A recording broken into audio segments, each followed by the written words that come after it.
बातमी कुणीही दे पण खरी अपडेट मिळते फक्त राजकीय लाईव्हवर. मला बोलायचा अधिकार आहे आणि बऱ्याच लोकांना बऱ्याच गोष्टी माहिती आहे, पण अनेक वेळा लोकांना आवडत नाही मी हे बोललेलं. पण तुम्हाला सगळ्यांनाच माहिती आहे माझं पोट किती मोठं आहे आणि आज माझा भाऊच नाही राहिला हो. त्याच्यामुळे आता काय जुनं उगाच कोणाच्याबद्दल काय काढावं. माझ्या भावाचं आणि माझं जे काय बोलणं होतं ते दादाच्या आणि माझ्यामध्ये आहे आणि ते वास्तव आहे. आणि ते बऱ्याच लोकांना ते माहिती आहे. बोलणं आता पुढे ताई चालू राहील म्हणजे पार्थ पवार बघूया आहेत ना किंवा हो. वहिनी माझा आहेत. भाऊ जाऊन आता 15 दिवस पण नाही झाले. आम्हाला त्या शॉक मधून बाहेर तर येऊ. ताई तुम्ही म्हणताय त्यांचं तर तुम्ही म्हणणं शॉक असं मधनं आहे बाहेर ताई की अजून आलेले दादा नाही. गेले, दादाच्या गेल्या त्याच दिवशी यांनी विलिनीकरणाची चर्चा सुरू केली होती. मग तुमच्या हे पक्षात बघा, ही लोकशाही आहे, त्यांना बोलायचा पूर्ण अधिकार आहे. रोहित पवार म्हणताय की एक पूर्व विदर्भातला नेता काही फाईल घेऊन थांबलेला होता, त्याच्यामुळे त्यांना कारणी दादांना कारणी न जाता विमानानं जावं लागलं. तो एक मोठा संशय ते व्यक्त करतायत. त्याची तुमच्याकडे काही माहिती आहे का? नाही, मला त्याची माहिती नाही, पण मी माहिती जरूर घेऊन तुम्हाला सांगेन. अमित भेट घेण्यासाठी काही हो,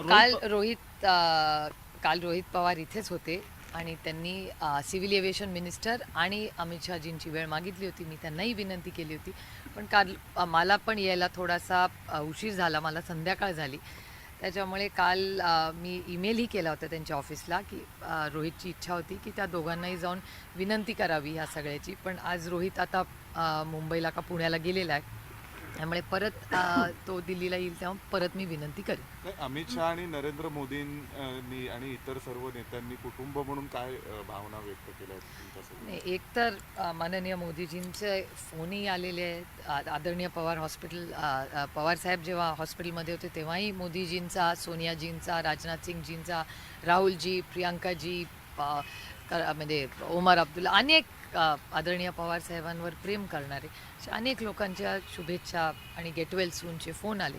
आणि माननीय प्रधानमंत्रीजी, राजनाथ सिंगजी, सोनियाजी असतील, या सगळ्यांचे मी मनपूर्वक आभार मानते की या सगळ्या काळामध्ये त्या म्हणजे मग दादाच्या वेळीच असेल, त्यानंतर गेल्या 2-3 दिवसात आदरणीय पवारसाहेब हॉस्पिटलमध्ये असताना ज्या पद्धतीने त्या सगळ्यांनीच आणि तुमच्यासारख्या असंख्य आदरणीय पवारसाहेब आणि पवार कुटुंबावर प्रेम करणाऱ्या तमाम महाराष्ट्रातल्या आणि देशातल्या अनेक लोकांनी जी साथ आम्हाला दिली त्याबद्दल मी मनापासून आभार मानते. मॅम, एक महत्त्वाचा प्रश्न आहे महाराष्ट्रात टीडीआरची खैरात देण्यात आली आहे. पिंपरी चिंचवडमध्ये 304 दिवसात 58 क्रोर्सला 213 क्रोर्स जे आहेत करण्यात आले आणि त्यात चंद्रशेखर बावनकुळे हे जे महाराष्ट्राचे मंत्री आहेत त्यांच्यावरती आरोप आहेत आणि त्यांचं कुठे ना कुठे इन्व्हॉल्वमेंट आहे. नाही, तशी काय परिस्थिती असेल तर जरूर मला माहिती द्या. मी माननीय मुख्यमंत्र्यांना नक्की त्याच्याकडून माहिती काढून माननीय मुख्यमंत्र्यांनाच आपण विनंती करू की काय बातमी आहे आणि माझा विश्वास आहे की पारदर्शकपणे माननीय मुख्यमंत्री याचं उत्तर देतील. ताई, रेवती ताईंच्या लग्नाची घोषणा इंस्टाग्राम पोस्ट करून आपण केलेली आहे. मुख्यमंत्र्यांनी मध्यस्थी केली अशी एक चर्चा आहे. नेमकं नाही, खरं तर गेले अनेक महिने ही चर्चा चालली होती.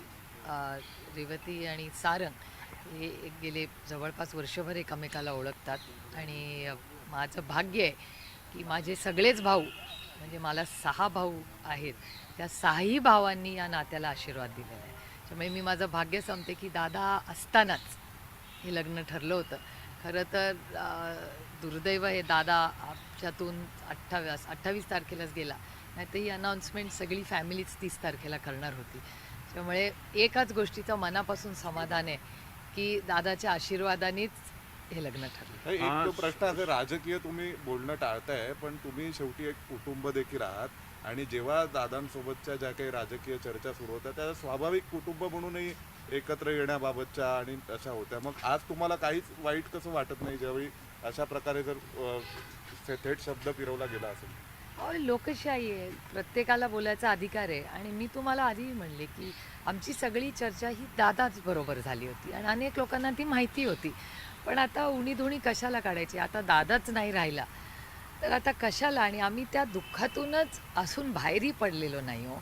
त्याच्यामुळे हे सगळे विषय आता कुठे काढत बसायचे? आणि मला असं वाटतं की आज देशासमोरही म्हणजे एकीकडे आमचं फॅमिलीचं आम्हाला दुःख आणि दुसरीकडे राज्यासमोर, देशासमोर तुमच्याच चॅनलवरही तुम्ही सगळे रेग्युलर रिपोर्टिंग करतायत की राज्यात खूप आत्महत्या वाढलेल्या आहेत. ट्रेड डीलमध्ये पुढे नक्की काय परिस्थिती होणार आहे ह्याच्यात क्लॅरिटी नाही.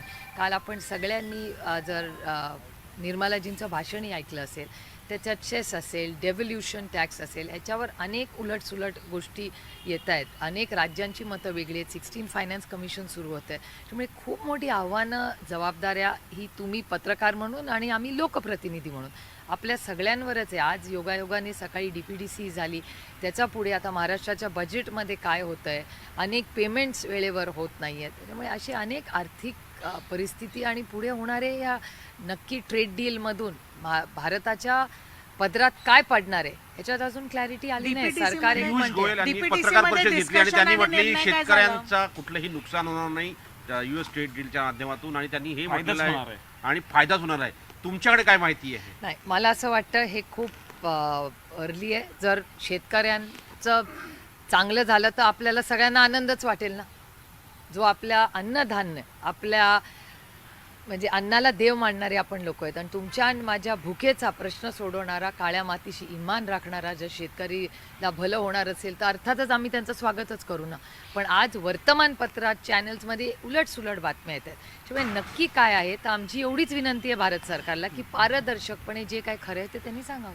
DPTC मध्ये काय डिस्कशन झालं किंवा काय निर्णय घेतला? नाही, मी DPTCला 2-3च विनंती केली आहे. एक तर पार्लमेंट चालू असताना DPTC घेऊ नये, कारण का आम्हालाही यायला आवडतं DPTC सूचना, अनेक अनुभव. जलजीवन मिशनबद्दल अनेक चर्चा चाललेल्या आहेत. ते खूप महत्त्वाचा फ्लॅगशिप प्रोग्राम आहे.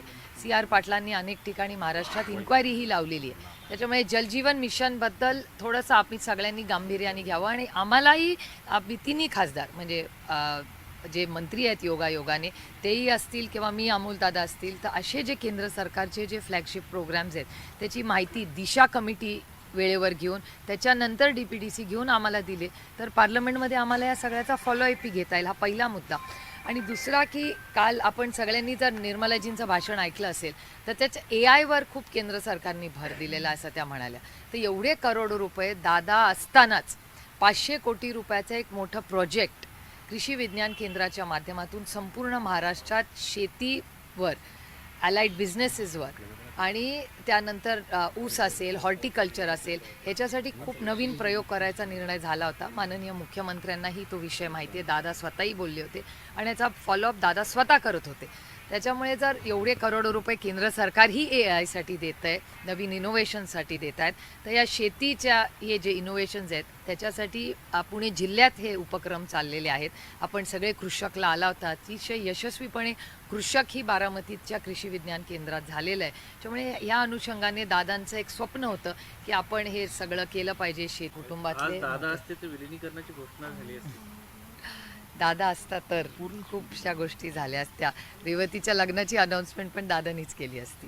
पण हे दुर्दैव आहे की दादा आज आपल्यात नाही. पण दादाची जी अपूर्ण स्वप्न आहेत ती सगळी आम्ही पूर्ण करू.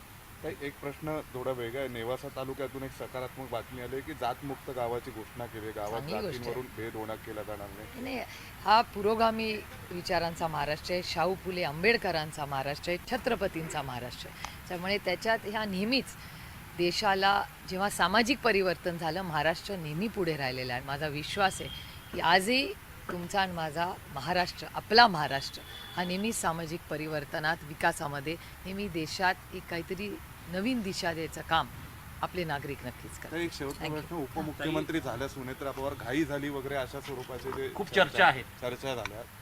हे लोक बोलत राहतात. मला असं वाटतं इथून पुढे दादाची जी अपूर्ण स्वप्न आहे ती पूर्ण करण्याची नैतिक जबाबदारी ही आज आपल्या सगळ्यांना. काही विरोधी पक्षाला सभागृहात बोलू दिलं जात नाही असं सातत्यानं चित्र किंवा असा आरोपही होतो. याकडे कसं बघता? पूर्ण सेशनमध्ये हे आरोप होत राहिले. काही लोकसभा खासदारांना अध्यक्षांवरती निलंबित देखील अविश्वास करण्यात ठराव आला आला. आहे. हे दुर्दैव आहे, कारण का शेवटी लोकशाही आहे आणि ज्याला इंग्रजी म्हणतात डेमोक्रेसी हॅज टू बी नॉइझी. आवाज तर झालाच पाहिजे. आणि ही जर लोकशाही आहे तर विरोध, लढाई, मतभेद हे झालेच पाहिजेत. माझं नेहमी म्हणणं असतं की मनभेद होता कामा नये, मतभेद हे झालेच पाहिजेत. त्यामुळे या ज्या पद्धतीने निलंबन झालं किंवा टोकाची भूमिका घेण्यात आली ही दुर्दैवी आहे. कारण का लोकशाहीमध्ये सगळ्यांनी बोललं पाहिजे, म्हणूनच ते ती लोकशाही आहे. गाईज, तुम्हाला घ्यायचं आहे मॅम, ऑपरेशन खैरात झी24 तासने जे काढलं तुम्ही आता सांगितलं डिटेल्स द्यायला, पण TDRच्या संदर्भात ज्या प्रकाराने चंद्रशेखर बावनकुळे यांच्यावरती आरोप केले गेलेत आणि कार्यकर्त्यांना किरपाती मिळाली आहे. राजकीय घडामोडींचं सर्वात वेगवान अपडेट फक्त इथेच राजकीय लाईव्हवर. आमच्या YouTube चॅनलला लाईक, शेअर, सबस्क्राईब करा आणि रहा राजकारणाच्या रणभूमीवरील थेट नजरेत.